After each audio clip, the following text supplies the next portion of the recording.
قوم عاد تاریخ کی ایک طاقتور اور عظیم قوم گزری ہے۔ ان کی طرف ہود علیہ السلام کو فائج کیے گئے تھے، لیکن قوم عاد نے انکار کیا تو اللہ نے ان پر 3 سال کے لیے بارش روک دی اور ان کی عورتوں کو بھی 3 سال کے لیے بانجھ کر دیا۔ ان کی بچوں کی پیدائش روک دی گئی اور اللہ نے انہیں تباہ کر دیا۔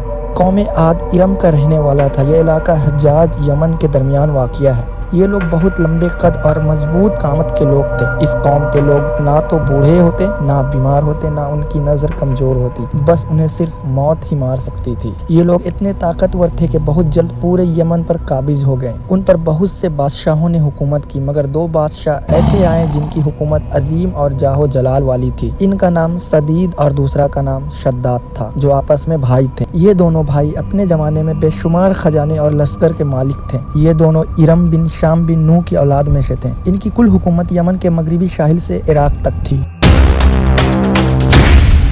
کہتے ہیں کہ ملک الموت نے بارگاہ رب العزت میں عرض کی، اے مولا کریم، میں نے کروڑوں لوگوں کی جانیں قبض کی، مگر 2 جانیں ایسی ہیں جنہیں قبض کرتے وقت مجھے بڑا ہی صدمہ اور افسوس ہوا ہے۔ جب بے رحم سمندری موجوں کے درمیان الجھتی ہوئی ایک ننھی بچی اور اس کی ماں جو ایک تختے کے سہارے سمندر کی لہروں سے بچنے کی کوشش میں تھی، تو اے مولا کریم، اچانک تیرا حکم ہوا اور میں نے ماں کی روح اس تختے پر نکال لی۔ میرے لیے یہ پریشان کن بات تھی کہ ماں مر گئی ہے، اب اس بچے کا کیا ہوگا؟ ساحل کے کنارے کچھ لوگ موجود تھے۔ اچانک کسی کی نظر اس بچے پر پڑی۔ وہ لوگ اس بچے کو اپنے سردار کے پاس لے گئے اور سردار نے بچے کو اپنی نگرانی میں لے کر اسے اپنا بیٹا بنا لیا۔ اس بچے کا نام شداد تھا۔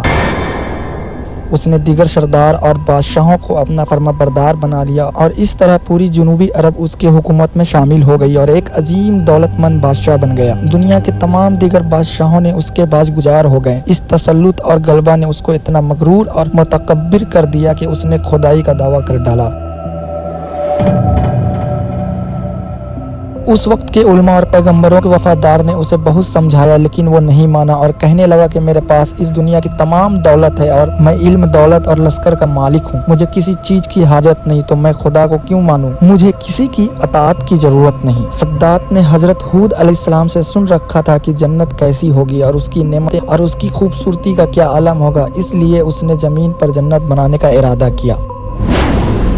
اس کا یہ خیال تھا کہ میں خدا ہوں، میں اپنا جنت خود بناؤں گا اور اس دنیا میں ہی اس کا لطف لوں گا۔ لہٰذا اس نے کچھ لوگوں کو جمع کیا اور حکم دیا کہ ایک ایسا کمال درجے کا شہر آباد کیا جائے جس کی ایک اینٹ سونے کی ہو اور دوسری چاندی کی ہو۔ اس میں ایک عظیم اور عالیشان باغ ہو جس میں دنیا کی ہر چیز میسر ہو۔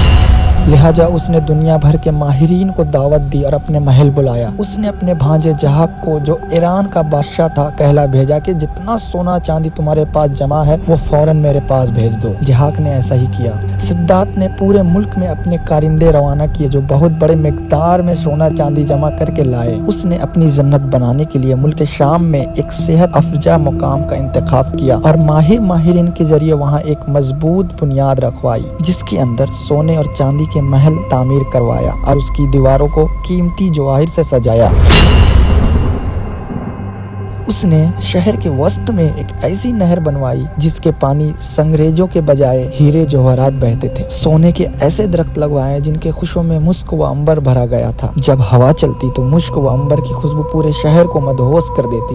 بیان کیا جاتا ہے کہ شداد نے محل کے چاروں اطراف سونے کی اینٹوں سے 12,000 کمرے تعمیر کروائے اور ہر کمرے کو یاقوت اور مرجان مزین کروا دیا اور پوری دنیا کے ممالک سے خوبصورت اور جوان عورتوں کو وہاں بطور حور لایا گیا جو اس کے جنت کی خوبصورتی میں اضافہ کرتی اور پورے جنت میں گھومتی اور سر بھرے گیت گنگناتی اور اپنے حسن سے سب کو لطف اندوز کرتی۔ یہ عظیم و شان جنت 500 سال میں مکمل ہوا۔ اس وقت کے لوگ بہت لمبے عمر والے ہوا کرتے تھے۔ جب اس کی جنت تکمیل کی اطلاع دی گئی، اطلاع ملتے ہی شداد خوش ہوا اور بہت بڑا لشکر لے کر اپنی جنت کے طرف روانہ ہو گیا۔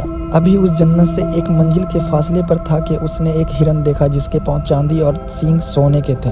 ہرن کو دیکھ کر اسے پکڑنا چاہا۔ اس نے ہرن کے پیچھے اپنا گھوڑا دوڑا دیا۔ بھاگتے بھاگتے وہ اپنے لشکر سے جدا ہو گیا۔ اس ہرن نے شداد سے کہا، کیا تو نے عالیشان جنت تعمیر کر کے یہ سمجھ لیا کہ اب تو موت کے پنجے سے بھی آزاد ہو چکا ہے؟ شداد یہ سن کر کانپنے لگا اور اس نے پوچھا، تو کون ہے؟ ہرن نے جواب دیا، میں ملک الموت ہوں اور میں تیری روح قبض کرنے آیا ہوں۔ شداد نے ملک الموت سے کچھ مہلت مانگی کہ میں اپنی بنائی ہوئی جنت کو ان آنکھوں سے دیکھ لوں۔ ملک الموت نے فوراً اس کی روح قبض کر لی اور وہ گھوڑے سے گر کر مر گیا۔